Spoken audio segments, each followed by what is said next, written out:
Salam semangat, Oma Sate Pak Deklamut. Shalom Bapak Ibu Saudara yang terkasih dalam Tuhan Yesus Kristus. Renungan kita saat ini berjudul Jangan Ada Allah Lain di Hatimu. Bapak Ibu Saudara, salah satu sifat Allah kita adalah Allah yang cemburu. Seperti tertulis dalam kitab Keluaran 20 ayat yang kelima, jangan sujud menyembah kepadanya atau beribadah kepadanya. Sebab aku, Tuhan Allahmu adalah Allah yang cemburu, yang membalaskan kesalahan bapa kepada anak-anaknya, kepada keturunan yang ketiga dan keempat dari orang-orang yang membenci aku. Mengapa Allah kita cemburu? Alasannya yaitu karena kita adalah ciptaannya dan kesayangannya. Allah tidak ingin kita jatuh dalam api dan dikuasai oleh iblis. Ini sangat berbeda dengan sifat manusia yang cemburu. Manusia yang cemburu cenderung berarti iri hati, di mana manusia lebih suka memperhatikan apa yang orang lain punya dibanding dengan mensyukuri kepunyaannya sendiri.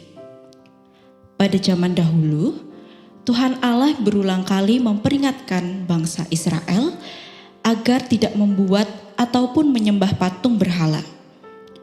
Dalam hati mungkin kita berkata, peringatan itu tidak berlaku untukku. Bukankah tak ada satupun patung berhala di rumahku?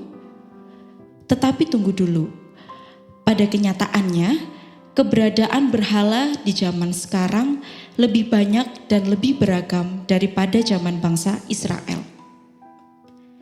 Dikatakan berhala apabila sesuatu itu menyesatkan dan membuat kita melupakan atau meninggalkan persekutuan dengan Allah.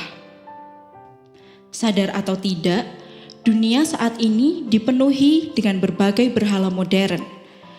Keberadaannya bukan lagi berupa patung yang berbentuk manusia, hewan ataupun bentuk lain, tetapi lebih kepada sesuatu yang memikat hati lebih dari Tuhan.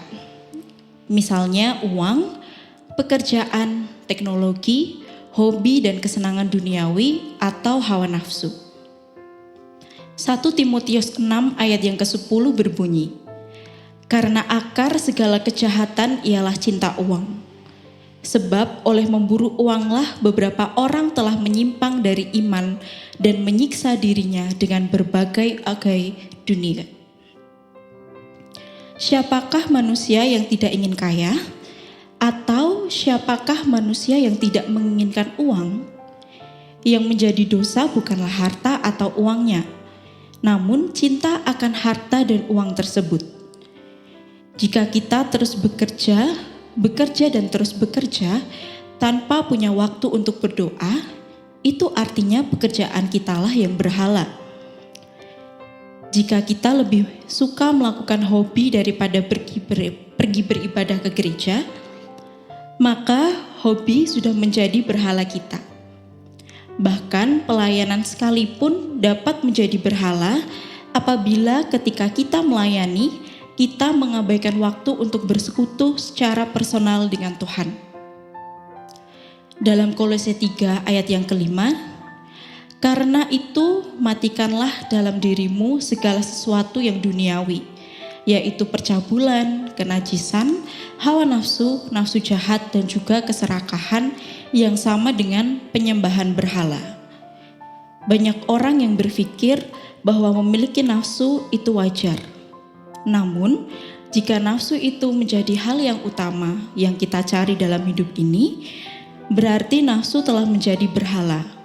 Nafsu bisa diartikan pada keinginan yang harus terpenuhi. Bapak Ibu Saudara, Tuhan tidak berkenan terhadap keberadaan setiap berhala, apapun itu bentuknya. Raja Daud mengatakan, "Selidikilah aku ya Allah, dan kena Allah hatiku. Ujilah aku dan kena Allah pikiran-pikiranku. Lihatlah apakah jalanku serong dan tuntunlah aku di jalan yang kekal." Tertulis di dalam Mazmur 139 ayat ke-23 hingga 24.